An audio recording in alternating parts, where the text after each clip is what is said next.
I want to have a look at who Jesus identified with. Sometimes we can build walls between ourselves and those that we consider to be wrong in different ways. But it was the people that were wrong that Jesus identified with the most. When we see the nativity scene each Christmas, it can appear very cosy and peaceful and comfortable. And we can get the idea from that Christianity is about our comfort and the comfort of our families. But the reality today for most people in the world is that they don't have this peace and they don't have this comfort. And it was the same reality in the days of the original nativity. Jesus was conceived in his mother's womb out of wedlock, and Mary and Joseph were ostracized and shunned by their families, their friends, and the religious community. And so from the outset we can see that Jesus is identifying with those in society that are rejected, those that are not loved. And he's reaching out to them with the love of God. These are the ones that God's love reaches out to today. In Isaiah 53 it says that he was despised and he was rejected, a man not esteemed. And this is talking about Jesus on the cross, but it's really talking about the whole of Jesus' life, even from his conception in his mother's womb. And when we see the birth of Jesus in Bethlehem, it was a time when Mary and Joseph were like refugees in many ways. Their country was under occupation from Rome. They were forced to take a donkey ride over about 100 miles. A very awkward time for Mary. It would have been very difficult. And to have a baby in without finding a room in an inn in Bethlehem. And at that birth, we see the shepherds come in, and the shepherds were also considered to be the lowest of society in those days. Many of them were thieves, and they were shunned and treated like sinners. But it was to these people that these hired shepherds, to whom that the angels appeared, and they were the ones at the nativity. And later on, of course, we get the Gentile wise men coming, but we don't see any of the religious people of Israel there at all. And so Jesus' CV from a religious point of view is nothing at all. He has no honour among those people that were important in his time.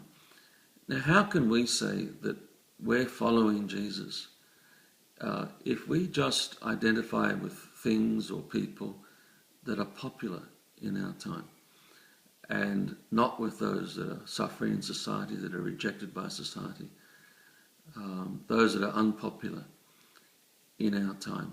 And if we really identify with Christ, we say we believe on Christ, this Christ we believe on is one who suffered. And if we really believe on him, then we will identify with people that are suffering and being rejected today by our friends. We will go the unpopular way today if we're following Jesus to reach out to this world that he loves. And when we see Jesus starting his ministry, it was in Galilee of all places, Galilee of the Gentiles. Isaiah prophesied about this in Isaiah chapter 9. And his ministry was not from Jerusalem. He was not sent by any of the Pharisees, but he starts preaching among the Gentile people, the Galilee of mixed races. And he starts sharing the gospel in the homes of sinners. And so in everything Jesus did, he's crossing borders. He's identifying with people that the religious community always rejected. He was a revolutionary in his time. At one point he said, I must go through Samaria. And he walked through a place where Jews didn't walk, and he met a woman at the well. She was there at midday. She shouldn't have been collecting water at that time, but she couldn't go at the normal time for water collection because she was shunned by her community. She was a sinner. And so here Jesus is meeting with an enemy, a Samaritan, a woman that they weren't thought of as anything in those days, and a sinful woman. And Jesus talks to her and turns her into an evangelist. in those days when the most important thing to the Jewish people was who you couldn't eat with, Jesus ate with everybody, and he reached out to all types of people. He was well ahead of his time. Even today, his actions would be considered very controversial. We have the example of the recent man that was made the Pope of the Catholic Church. Last Easter, according to their tradition, the Pope is supposed to wash the feet of 12 men, like the 12 disciples.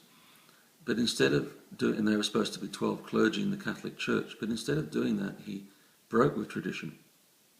He went out to the local prison and he washed the feet of prisoners. And the 12th person he washed the feet of was a woman. And this woman was a Muslim woman. And so I don't think we've had as much controversy and since the days of Jesus. The lawyers of the Catholic Church were horrified at what the Pope did. But here's a man wanting to show the love of Jesus to everybody. And this is the type of Jesus that we are to follow today. To go out of our circles, to identify with other people of other nations, other faiths, wash their feet and show them the love of Jesus.